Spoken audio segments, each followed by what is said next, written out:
도널드 트럼프의 우크라이나와 블라디미르 젤렌스키에 대한 입장은 극적으로 바뀌었으며 이 변화에는 로라 루머와 심지어 미국 부통령 JJD 벤스도 역할을 했습니다. 오늘 7월 28일 우크라이나 대통령 블라디미르 젤렌스키가 워싱턴에 도착했습니다. 그곳에서 그는 백악관 오벌 오피스에서 도널드 트럼프와 만납니다. 그리고 이번에는 언론 없이 비공개로 회담이 진행됩니다. 하지만 그 후 젤렌스키는 상원의원들 앞에서도 연설할 예정인데 이들은 마침내 러시아에 대한 제재 법안을 통과시켜야 합니다.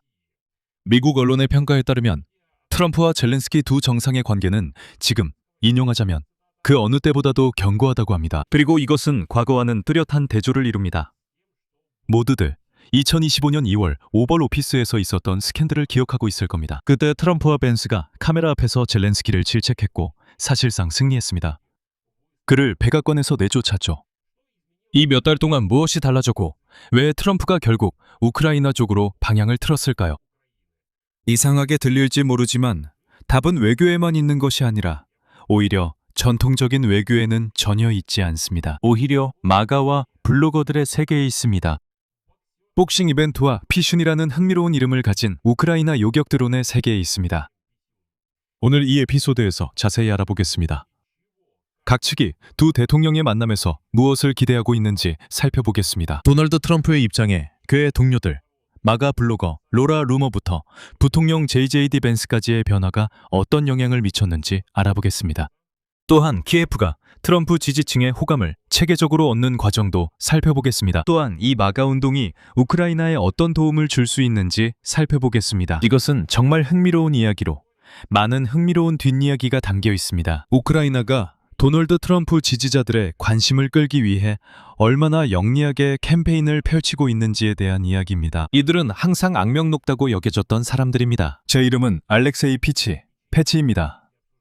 함께 이 주제, 특히 블라디미르 젤렌스키의 워싱턴 방문과 트럼프와의 만남에 대해 이야기해 봅시다. 하지만 시작하기 전에 이 유튜브 채널을 구독해 주시길 부탁드립니다. 저희는 30만 명 구독자를 향해 나아가고 있으니 여러분의 구독 하나하나에 감사드리겠습니다.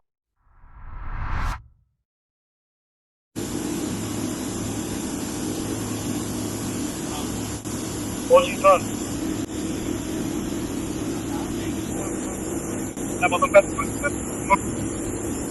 우크라이나 대통령 볼로디미르 젤렌스키가 워싱턴에 도착했습니다. 먼저 젤렌스키의 방문 이유와 그가 가장 중요하다고 밝힌 점부터 알아보겠습니다. 미국 방문의 공식적인 이유는 추모식입니다. 젤렌스키는 공화당 상원의원 린지 그레이엄을 추모하기 위해 왔습니다. 린지 그레이엄은 7월 11일 72세의 나이로 심혈관 질환 합병증으로 사망했습니다.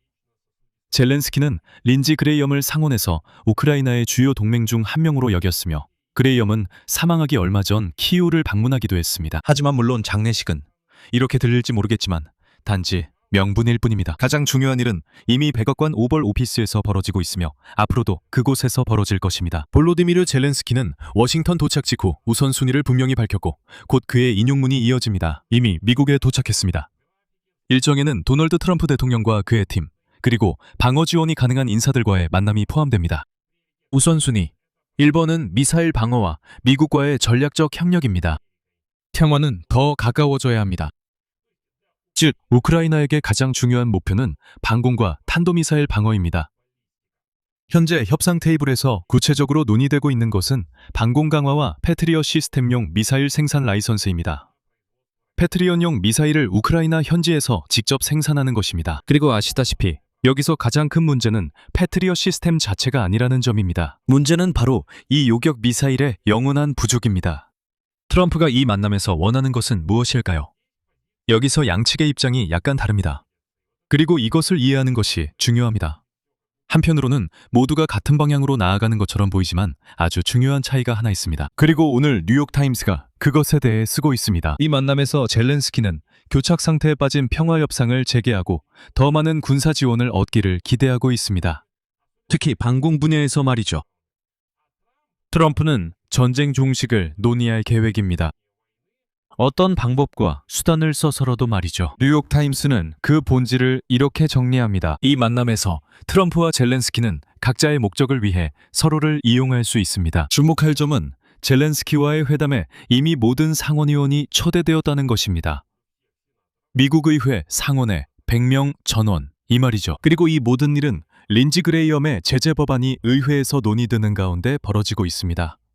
이 부분은 다시 다룰 예정인데 그곳에서 정말 심각한 스캔들이 벌어졌기 때문입니다. 하지만 지금 모든 미국 언론은 블라디미르 젤렌스키와 도널드 트럼프가 백악관에서 만나는 순간에 집중하고 있습니다. 이 만남은 키예프 시간으로 오후 4시 30분에 이루어집니다. 바로 이 순간 모든 미국 언론이 한 목소리로 보도하고 있습니다. 트럼프가 우크라이나에 대한 입장을 크게 바꿨다고 쓰고 있습니다. 그리고 블라디미르 젤렌스키에 대한 자신의 개인적인 태도도 마찬가지입니다. 이것이 분명하게 드러나고 있습니다. 하지만 가장 중요한 질문은 왜일까요? 트럼프는 왜 입장을 바꿀까요? 그리고 월스트리트 저널은 최근 몇 주 동안 트럼프가 인용하자면 우크라이나와 블라디미르 젤렌스키에 대해 새로운 낙관론을 표명했다고 보도했습니다. 이런 입장 변화에는 여러 이유가 있습니다. 첫 번째 이유입니다. 우크라이나 전장의 상황입니다. 소식통에 따르면 도널드 트럼프는 젤렌스키의 끈질김과 우크라이나가 러시아 영토에 계속해서 타격을 가하고 있다는 점에 깊은 인상을 받았다고 합니다. 글쎄요, 외교적으로는 멋지게 들리지만 사실 트럼프는, 그리고 그는 7월 8일에도 이 점을 무심코 내비친 적도 있는데 이런 러시아에 대한 공격을 정말로 좋아합니다. 그는 이것이 분명히 에스컬레이션이라고 말하지만 바로 이런 에스컬레이션이 평화를 앞당기는 데 필요하다고 말합니다. 여기엔 단순하지만 트럼프만의 독특한 논리가 작동하고 있습니다. 다음은 미국 행정부 관계자의 인용문입니다. 트럼프는 승리자를 좋아하고 미국 대통령의 생각에 따르면 젤렌스키는 점점 더 승리자처럼 보이기 시작했습니다. 이것이 바로 트럼프를 이해하는 열쇠입니다. 그는 힘과 성공을 존중합니다. 우크라이나가 질 때 그는 우크라이나를 격려했습니다. 우크라이나가 러시아의 정유공장, 창고, 무기 생산 공장에 타격을 가하기 시작하면서 모스크바가 불리한 입장에 처하게 되자 트럼프의 눈에 젤렌스키는 부탁하는 처지에서 승리자로 변했습니다. 그리고 네가 승리자 곁에 있다면 전쟁에서 승리자와 함께 나오면 어떤 이득을 얻을 수도 있기 때문입니다. 몫을 챙길 수 있다는 게 바로 트럼프식 논리입니다. 트럼프도 이를 공개적으로 인정하고 있습니다. 그리고 자신의 지지자들 중 일부, 즉 메가 운동에서 우크라이나에 대한 지지가 높아지는 것에 대해 트럼프가 이렇게 논평했습니다. 트럼프는 기자의 승리를 지지한다는 주장에 동의했습니다. 그리고 그는 이렇게 말했습니다. 인용하자면 내가 지지하는 거의 모든 사람들이 승리하고 있다. 두 번째 이유는 우크라이나 드론입니다. 오늘 이 드론에 대해서도 여러 번 이야기하겠습니다. 월스트리트 저널은 트럼프가 우크라이나 드론 산업에 관심을 보이기 시작했다고 보도했습니다. 이란과의 전쟁에서 효율성을 확인한 후 관심이 더 커졌습니다. 즉, 미국인들은 값싼 우크라이나 드론이 패트리어트 미사일 대신 임무를 수행하는 모습을 보고 깊은 인상을 받았습니다. 게다가 비싼 미국의 패트리어트 요격 미사일이 중동에서 놀라울 정도로 빠른 속도로 소진되고 있다는 점도 있었습니다. 수만 달러만 있으면 우크라이나에서 요격 미사일을 구입해 똑같은 성공률로 이란의 발사체와 드론을 격추할 수 있다는 것이 밝혀졌습니다. 세 번째 이유는 아시다시피 농담처럼 들릴 수 있지만 실제입니다. 그리고 세 번째 이유는 바로 복싱입니다. 월스트리트 저널에 따르면 도널드 트럼프의 시각에 큰 영향을 준 것은 UFC 경기 전 백악관에서 우크라이나 복서 올렉산드르 우시크와의 만남이었다고 합니다. 그때 올렉산드르 우시크는 미국 대통령에게 우크라이나인은 전사이자 승자라며 저를 보세요. 저는 우크라이나인입니다. 우리는 전사이자 승자입니다. 라고 말했습니다. 그는 트럼프에게 전사이자 승자들과 가까이 하라고 했습니다. 역사가 이를 증명했다고 했습니다. 우크라이나인들은 언젠가는 반드시 자신들을 괴롭힌 모든 사람들에게 당당하게 한 방 먹인다는 것을요. 또한 우시크는 트럼프에게 러시아가 키이우를 폭격할 때 가족이 어떻게 살았는지 이야기했습니다. 그리고 우크라이나인과 러시아인 사이의 차이는 머리와 마음에 있다고 말했습니다. 그리고 아시다시피 우시크는 꽤 종교적이고 신앙심이 깊은 사람입니다. 이 부분에 대해서도 그들은 이야기를 나눴습니다. 그리고 이것이 트럼프에게 깊은 인상을 남겼습니다. 이렇게 해서 복싱 세계 챔피언과의 대화를 통해 트럼프에게 우크라이나의 입장을 그가 이해할 수 있는 언어로 전달했습니다. 승리의 언어, 힘의 언어로 말이죠. 그리고 이렇게 말하자면 어느 정도는 도발적인 언어로도요. 트럼프는 이후 알렉산드르 우시크를 매우 존경한다고 밝혔습니다. 그리고 네 번째 이유입니다. 이건 마고 블로거들과 관련된 바로 그 이야기로 따로 다뤄야 할 주제입니다. 왜냐하면 이 이야기는 키예프가 트럼프 팀을 매혹시키기 위해 사용한 전체 전략을 보여주기 때문입니다. 자, 이와 관련된 키예프의 전략은 이렇습니다. 어떤 방법을 써서라도 모든 유명하고 때로는 논란이 많은 마가 활동가들을 자기 편으로 끌어들여야 한다는 것입니다. 이들은 늘 도널드 트럼프를 지지하는 사람들입니다. 알려진 바와 같이 최근에 우크라이나에는 200만 명의 구독자를 가진 마가 블로거 로라 루머가 도착했습니다. 그녀는 극우 중에서도 극우, 극단적인 활동가로 도널드 트럼프와 가까운 인물입니다.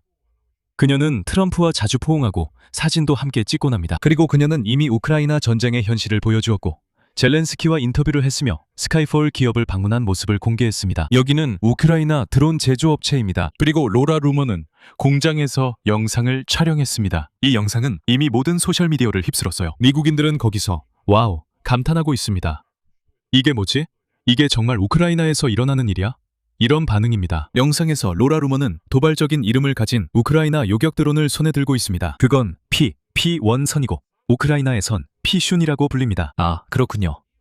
그리고 로라 루머는 P1선을 들고 카메라를 향해 미국인들에게 이렇게 말하는데 중요한 건 인용하자면 여러분도 아마 이 요격 드론을 최근에 본 적이 있을 겁니다.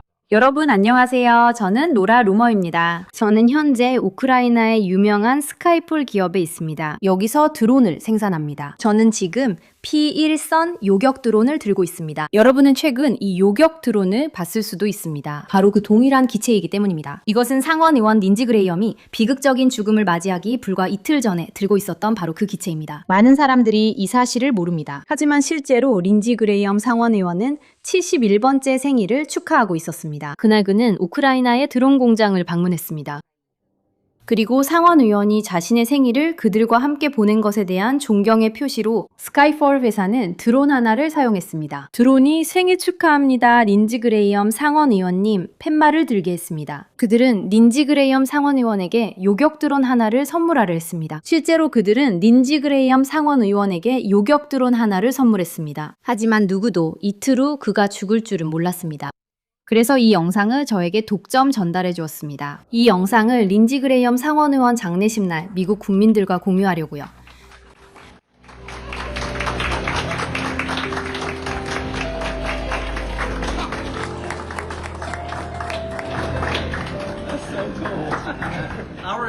또 모두가 알기를 원했습니다. 그들 역시 모두가 알길 바랐습니다. 그들은 더 이상 이 요격 드론과 무인기를 린지 그레이엄의 집에 보내지 않을 것입니다. 대신에 린지의 헌신과 우크라이나 국민에 대한 지지, 그리고 권위주의에 맞선 것에 경의를 표하여 이 드론을 최전선에 보냅니다. 이 드론으로 러시아군을 제거하는 데 쓸 수 있도록 하겠습니다. 평안히 잠드세요, 린지 그레이엄 상원 의원님. 전 세계 자유와 인권의 수호자이셨습니다.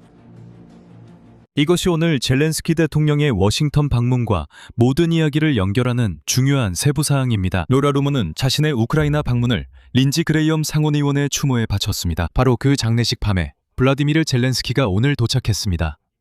이미 눈치채셨겠지만 로라 루머가 전날 바로 키이우에서 이런 모든 활동을 펼친 것은 결코 우연이 아닙니다. 린지 그레이엄도 사망 이틀 전에 같은 시설을 방문했습니다. 그리고 로라 루머가 사진을 찍었던 그 드론을 린지 그레이엄도 들고 있었습니다.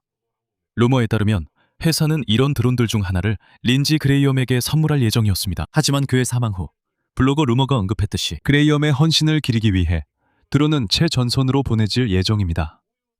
인용하자면 러시아인을 제거하기 위해서입니다. 로라 루머는 누구이며 왜 그녀의 이런 말들이 그렇게 중요하고 그렇게 충격을 줄 수 있는 건가요? 최근까지 그녀는 트럼프 지지 운동의 주요 대변인 중 한 명이었습니다. 그녀는 우크라이나 지원 중단을 요구했습니다. 그녀는 우크라이나인들을 나치라고 부르고 젤렌스키를 비판했습니다. 2021년에는 러시아 선전 채널 러시아 투데이를 위해 선전 기사를 쓰기도 했습니다. 그런데 이 여성이 우크라이나로 가고 있습니다. 그녀는 우크라이나 드론을 극찬하는 영상을 찍고 키예프의 마린스키 궁전에서 젤렌스키와 인터뷰를 합니다. 그 후 그는 러시아는 나치 국가다라고 공개적으로 말합니다. 뉴욕타임스는 로라 루머를 도널드 트럼프 지지자들 일부의 전쟁에 대한 시각 변화의 상징이라고 직접적으로 언급합니다. 다른 마가 운동 참가자들과 마찬가지로 그녀는 예전엔 우크라이나를 반대했지만 이제는 180도 돌아섰습니다. 그리고 결정적으로 트럼프도 이러한 변화를 자신의 마가 운동에서도 알아차렸습니다. 그는 자신의 소셜 네트워크에 로라 루머가 젤렌스키와 한 인터뷰 일부를 리포스트했고 이에 긍정적으로 반응했습니다. 월스트리트 저널에 따르면 트럼프는 최근 며칠 동안 우크라이나 문제를 로라 루머와 여러 차례 논의했습니다. 그는 전화를 걸어 거기서 무슨 일이 일어나고 있어? 라고 말했습니다. 중요한 건 그가 그녀의 말을 잘 듣는다는 점입니다. 왜냐하면 그녀가 백악관 인사 임명에도 영향을 미쳤다는 소문이 있기 때문이에요. 그 인터뷰에서 젤렌스키는 로라 루머와 함께 트럼프 진영에 어필하는 쪽으로 말했습니다. 그는 루머에게 2월 에오벌 오피스에서 있었던 그 스캔들 이후 바티칸의 중재로 트럼프와 화해했다고 말했습니다. 그는 이 일이 프란치스코 교황 장례식에서 만난 자리에서 있었다고 말합니다. 그리고 이어서 그의 인용문입니다. 네, 만남은 짧았지만 저는 항상 이것이 역사적인 순간이라고 말해왔습니다. 왜냐하면 15, 20분 만에 우리는 우리의 관계의 성격을 바꿨기 때문입니다. 우리 주변에는 아무도 없었습니다. 우리 둘만 있었습니다. 하지만 로라 루머는 단일한 사례가 아니라 더 넓은 입장 변화의 일부입니다. 이 변화는 이미 미국 권력 최상층에 도달했습니다. 여기서 말하는 인물은 부통령 JD 벤스입니다. 바로 그 벤스입니다. 2월에 트럼프와 함께 카메라 앞에서 오벌 오피스에서 젤렌스키를 몰아붙였던 인물로 이전에는 우크라이나가 어떻게 되든 신경 쓰지 않는다는 발언으로 유명합니다. 바로 그 벤스가 갑자기 조금씩 변하기 시작했습니다. 심지어 그의 입장도 바뀌기 시작했습니다. 벤스는 갑자기 우크라이나의 군사 전략에 감탄하기 시작했습니다. 물론 아직은 자신의 지지자들을 너무 놀라게 하지 않으려고 조심스럽게 행동하지만 그는 입장을 바꾸고 있습니다. 이제는 그래, 인정해야지. 우크라이나인들은 정말 용감한 사람들이야 라고 말하기 시작했습니다. 그리고 매일 밤마다 러시아를 이렇게 때리는 건 진짜 배짱가 있어야 가능한 일입니다. 바로 그렇기 때문에 볼로디미르 젤렌스키는 지금 자신의 캠페인을 서구식으로 펼치고 있습니다. 트럼프 지지층의 호감을 얻기 위해서죠. 이것은 의도적 전략입니다. 주목할 점은 도널드 트럼프 본인을 직접 매료시키려는 게 아니라는 겁니다. 그의 측근들을 매료시키려는 것입니다. 그 측근들이 트럼프에게 필요한 말을 나중에 슬쩍 흘릴 것이기 때문입니다. 러시아인들도 사실 같은 일을 키릴 드미트리예프를 통해 시도했습니다. 기억나시나요? 그런 사람이 있었던 거? 그는 수십억 달러짜리 아이디어를 가져왔고 어떻게 협력할지, 트럼프가 그걸로 얼마나 벌 수 있을지 이야기했습니다. 러시아인들이 그에게 얼마나 큰 돈을 안겨줄지도 말했죠. 하지만 러시아인들은 성공하지 못했습니다. 트럼프와 젤렌스키의 만남만 보고 트럼프 진영이 우크라이나를 좋아한다고 생각하는 건 순진합니다. 마가 내부에선 치열한 싸움이 계속되고 있고 오늘 폴리티코가 이를 보도했습니다. Make America Great Again와 아메리카 퍼스트 운동의 수십 명 지지자들과 트럼프의 동맹들이 의회에서 로라 루머의 이런 급격한 태도 변화를 공유하지 않는다고 합니다. 특히 하원의 공화당원들은 매우 회의적입니다.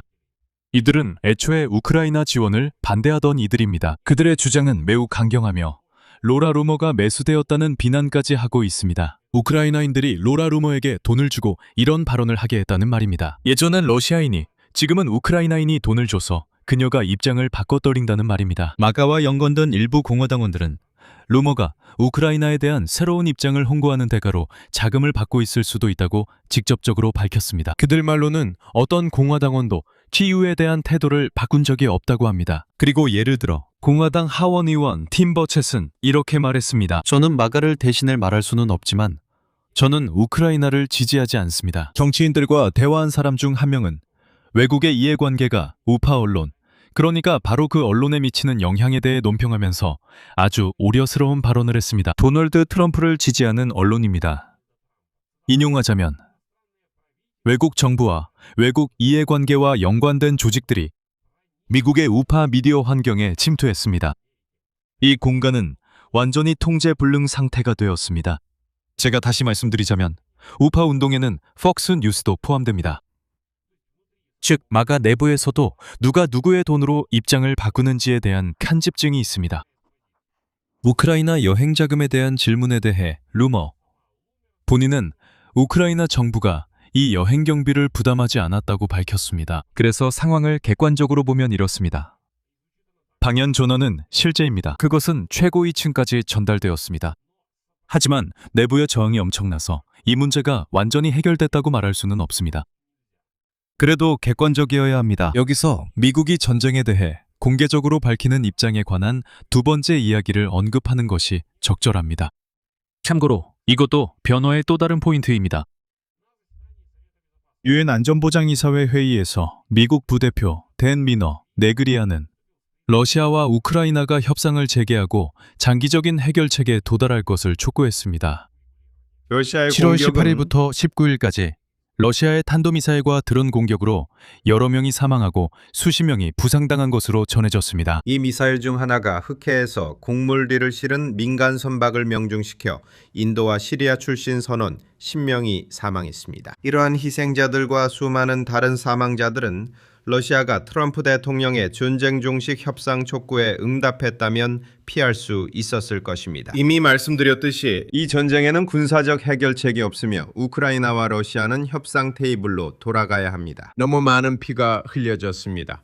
전 세계가 이 전쟁 때문에 큰 대가를 치르고 있습니다. 이 전쟁은 끝나야 합니다. 미국은 다시 한번 즉각적인 휴전을 촉구하며 러시아와 우크라이나가 이 분쟁의 장기적인 해결을 위해 성실하게 협상할 것을 촉구합니다. 그리고 주목할 점은 네그리아가 러시아가 트럼프의 분쟁 종식 촉구에 응답했다면 수많은 희생을 피할 수 있었을 것이라고 분명히 강조했다는 것입니다. 즉, 그는 전쟁이 계속되는 책임을 바로 모스크바에 돌린 것입니다. 하지만 모스크바를 평화로 이끌려면 압박이 필요합니다. 여기서 또 문제가 생깁니다. 린지 그레이엄의 러시아 제재 법안에 관한 이야기입니다. 이 문서는 모스크바와 그 지지자들에 대한 제재를 규정합니다. 그리고 가장 중요한 것은 러시아산 석유를 가장 많이 수입하는 5개국에 최대 100% 관세를 부과하는 내용입니다. 젤렌스키는 오늘 상원에서 상원 의원들을 다시 설득해 오랫동안 계류된 이 법안을 마침내 통과시키려 할 예정입니다. 하지만 여기서 역설이 있습니다. 더 텔레그래프에 따르면 현재 우크라이나에 대한 지원을 위협하는 것은 공화당이 아니라 민주당입니다. 초당적 지지에도 불구하고 민주당은 이 법안에 반대합니다. 이유는 다음과 같습니다. 몇 달 전 미국 대법원이 트럼프가 전 세계를 상대로 도입한 관세를 폐지한 이후 린지 그레이엄의 법안이 갑자기 미국 대통령에게 바로 그 관세에 대한 권한을 되돌려주는 합법적인 방법이 된 것입니다. 민주당은 트럼프가 이 권한을 얻으면 트럼프가 이미 예전에 그랬던 것처럼 남용할 것이라고 우려하고 있습니다. 공화당은 이에 대해 민주당이 정략적으로 움직인다고 비난합니다. 그들이 트럼프와 대립하는 것이 강화에 방해가 될 수 있다고 말합니다. 그리고 여기서 막다른 상황이 발생합니다. 러시아를 겨냥한 법이 트럼프의 관세 권한을 둘러싼 미국 내 갈등 때문에 막혀버렸습니다. 또한 린지 그레이엄의 죽음으로 상황이 더 복잡해졌습니다. 왜냐하면 그는 도널드 트럼프에게 러시아에 대해 더 강경한 조치를 취하도록 압박했던 적지 않은 목소리 중 하나이었기 때문입니다. 이제 그 목소리는 사라졌습니다. 그래서 바로 그 이유로 메가 운동의 지지를 얻는 것이 매우 중요했습니다. 이 운동 역시 도널드 트럼프에게 적극적으로 영향을 미치고 있습니다. 결론, 젤렌스키가 워싱턴에 있고 트럼프와의 관계는 역대 최고조에 달했다고 미국 언론들은 보도하고 있습니다. 그리고 참고로 크렘린 대변인 드미트리 페스코프는 오늘 다시 한번 트럼프와 푸틴 사이의 전화통화조차 아직 계획되지 않았다고 불평했습니다. 미국 대통령이 이미 3주 전에 이 통화를 약속했음에도 불구하고 말이죠. 트럼프가 우크라이나로 방향을 튼 데에는 여러 이유가 있습니다. 그는 젤렌스키가 러시아에 대한 성공적인 타격으로 승리자라고 보았습니다. 이란과의 전쟁 중 우크라이나 드론에 관심을 갖게 됐습니다. 복서 올렉산드르 우시크에게서 우크라이나의 입장을 들었습니다. 그리고 로라 루머부터 어느 정도 제이디 벤스까지 그의 지지자들이 어떻게 돌아섰는지 보았습니다. 만약 우리가 정말로 모두는 아니더라도 일부라도 우리 편으로 끌어들일 수 있다면 마가 운동이 우크라이나에 실제로 어떻게 도움이 될 수 있을까요? 답은 간단합니다. 의회의 표로 말입니다. 바로 마가 운동의 회의적인 공화당원들이 수년간 우크라이나 지원과 러시아 제재를 막아왔습니다. 그들 중 일부라도 분위기를 따라 돌아선다면 이미 로라 루머 사례가 있었듯이 우크라이나는 린지 그레이엄의 제재 법안도 통과시킬 기회를 얻게 됩니다. 또한 패트리어트 생산 라이선스와 군사 지원도 계속 받게 됩니다. 그래서 키예프는 이 청중과 그렇게 체계적으로 일하고 있는 겁니다. 블로거들, 필요하다면 복싱 이벤트도, 필요하다면 마가 청중을 위한 인터뷰도 합니다. 이 모든 것이 결국 의회와 백악관의 실제 결정으로 이어집니다. 하지만 솔직하게 기억해야 합니다. 예를 들어 도널드 트럼프 본인조차도 러시아와 이란의 협력에 대한 주장에 아직 특별한 관심을 기울이지 않고 있다는 점을 기억해야 합니다. 키예프가 회의론자들을 설득하려는 주장에 대해 말이죠. 렌티그램의 죽음으로 우크라이나는 핵심 로비스트를 잃었습니다. 그래서 가장 중요한 논거는 여전히 그대로이고 가장 설득력이 있습니다. 전장의 상황입니다. 그 상황을 러시아인들에게 최대한 어렵게 만들어야 합니다. 우크라이나의 러시아 공격은 이미 여러 차례 모스크바를 불리한 입장에 놓이게 했습니다. 그리고 바로 이것과 메가 블로거들의 입장이 도널드 트럼프에게 가장 큰 인상을 주고 있습니다. 전반적으로 이 점에서 제 생각에는 계속해서 이 점을 공략해야 합니다. 여기서 줄이겠습니다. 의견과 결론은 아래 댓글로 남겨주세요. 트럼프와 젤렌스키의 협상 결과가 나오자마자 꼭 유튜브 채널을 구독해주세요. 그리고 중요한 점은 젤렌스키의 의회 연설입니다. 우리는 곧 이 유튜브 채널에서 여러분과 모든 것을 분석할 예정이니 구독과 좋아요 눌러주세요. 알림 설정도 해주시고 댓글도 남겨주세요. 독립 유튜브 채널의 활동을 지원하고 싶으시다면 이 영상 설명에 있는 링크와 계좌로 후원해 주실 수 있습니다. 여러분의 지원에 감사드립니다. 오늘은 여기까지입니다. 건강하세요. 모두 안녕히 계세요.